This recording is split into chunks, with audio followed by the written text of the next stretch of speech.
Must have had good reason for a mom to think, you know what, I'm going to put a recorder in my son's backpack and send him to school. Now, what she heard when she listened back is shocking, super shocking. Hey, Alejandra, how are you this morning? Hey, Bert, I'm doing good. How are you guys? Good. All right. So what brought you to the point where you're like, okay, some doesn't sound right here. I'm going to put a recorder in my kid's backpack. And how old is your son? He's 5. 5. Okay. Yeah. So it started the first week of school. He kind of told me that weekend, hey, Mama, can I tell you something? I'm like, yeah, tell me. And he's like, when I go to school, my heart hurts. Mm-hmm. My teacher yells a lot. And I'm like, okay. So brought it up to the teacher.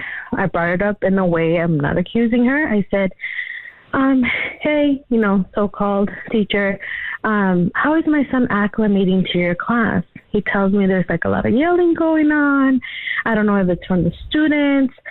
Is there anything I need to work with him at home? Is he following directions? And she would say, no, your son is one of the most behaved kids. I actually have to yell at the other kids because they're so bad. But your son's amazing. I'm like, okay, red flag. You're telling me you're yelling at the other children. Yeah. I thought the red flag was like, you knew your child is not the good one. So for her to say that your child's the good one, she's like, something's not right. If this little boy is coming home saying my heart hurts, she's got herself a good one. Yeah. Mm-hmm. And we do have a safe place in my home. So anytime I yell at my kids or anytime, you get overwhelmed as a mom, at the end of the day, I have taught my son to say, Mom, can we go by the fish tank? That's our safe place. Mm-hmm. And he tells me, love that. I don't appreciate how you yelled at me today. I know I dropped the juice, but I don't appreciate it. And I explained to him, I am really sorry. We have that bond and we have that. And I praise myself and that I did that good job of having my children speak. I'm impressed. Yeah. Seriously. Mo is looking at his mic like you are a Martian. Yeah, no, I would have been in the fish tank if I talked to my mom.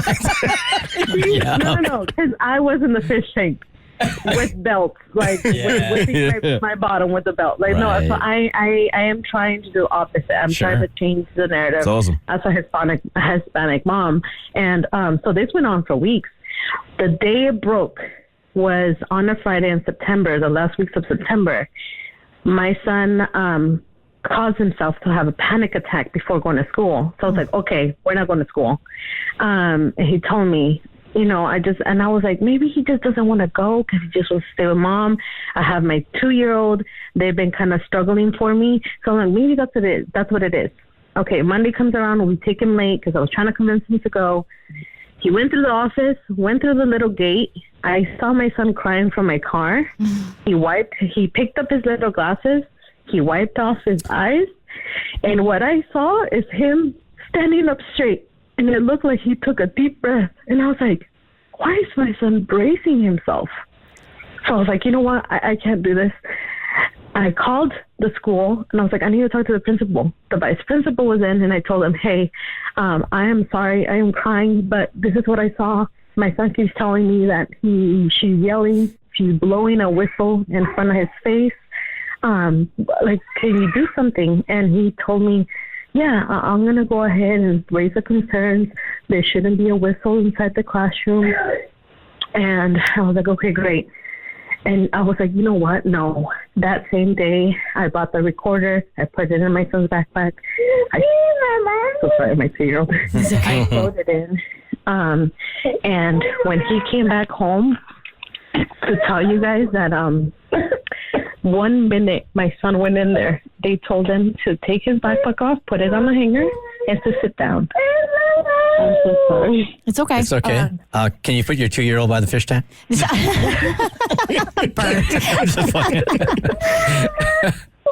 me 1 second. So he went in there and she said, I am done with you guys. It's been 2 months in and I'm already done. And one of the children said, yeah, guys, we got to graduate. And she said, you won't be graduating kindergarten until I like you. And right now, I don't like you. She said that to the class? So you're listening back. So you're listening back on a record. He gets home and you're listening back on a recorder and hearing all this go down? Uh-huh. Oh, damn. Wow. And my son says, I don't want to. And he slightly begins to cry. And then I can hear him cry louder. And she said, oh, Alessandra, stop crying. You're being such a crybaby. If you're going to cry, call your mom and go home. You do this every day. Stop being a crybaby. And the other kids are just trying to console him. And some of them, other kids, they're like, come on, Sandra, stop being a crybaby. Oh. As a mother, that had to break your heart. Mm-hmm. My son cried for 20 minutes. My son has asthma, and apparently now he has panic attacks. I don't know if it was an asthma attack. He was gasping for air, and she sent him to the bathroom. And when I showed the principal, she began to cry, and she was profusely saying, I'm sorry we let you down. I'm so sorry. There were so many things on that recorder that she told children in the way she talked to them. Wow. It was even a little kid from after the playground, 2 minutes. He said, teacher, can I have my water bottle? I just want to drink water. She said, no, you can live 8 days without water. His voice was confused when he said, I can live 8 days without water. There were so many examples. After that, I told the administration, I'm taking my son out. I talked to the district. They were helpful at first. My son didn't go to school for a month because they would give me the runaround. At first, they said, yes, you can meet the kindergarten teachers to pick what school you want to take him. Because I told them, I need to make sure this is a good teacher so he can have a good experience and he can have trust in teachers again. They said, yeah, of course. A week and a half, I was like, okay, what's going on? Am I going to meet these teachers? No, that is not our policy. You either have this, and this school, and that's it. So pick it, and whatever school you pick, we'll go ahead and get him in. I was like, what? I felt like I was being like you're being punished from the teacher's bad behavior. Yeah. I'm so confused. I'm so confused by a couple of things here. So you present the recorder to the principal. Principal totally sympathetic, and then you go to the district, and the district, you play the same audio for the district, and they're not sympathetic or empathetic at all. So the district didn't want to hear it because it was already under investigation. So under investigation, the rest of the district administration, they didn't have to hear it because that was not involving them. They understood the situation and they understood what was going on. I told them what the teacher said, and at first they were like, oh, we're so sorry. Definitely, we're going to help you. We're going to make sure your son gets a good teacher so he can get a good experience. And yes, that didn't happen. That they didn't want to hear the recording. They just said, at first, you'll meet the teachers, which me and my husband were like, okay, great. And then 2.5 weeks later, it's like, oh no, these are your choices. Either take them or leave them. And it was just awful. Like the principal has been really good. She has been keeping me updated. Because my son does see therapy now because he wakes up around 2, 3 in the morning in his dreams and he starts crying and he says, no school today. It's infuriating. Alejandra, I want to commend you, one, for establishing this line of communication and trust with your son and believing him when he came to you, for listening to your mom gut, for going the extra mile, for putting that recording device in his backpack to get the evidence you needed to present to the school. You're a super mom, and I just want to say the level you went to protect your son and to protect the other kids in that class. I'm hoping that teacher lost her job. Yeah, right now she's on administrative leave, and I did call about 18 parents. Good. And 16 of them went in to complain because most of us are Hispanic in that school.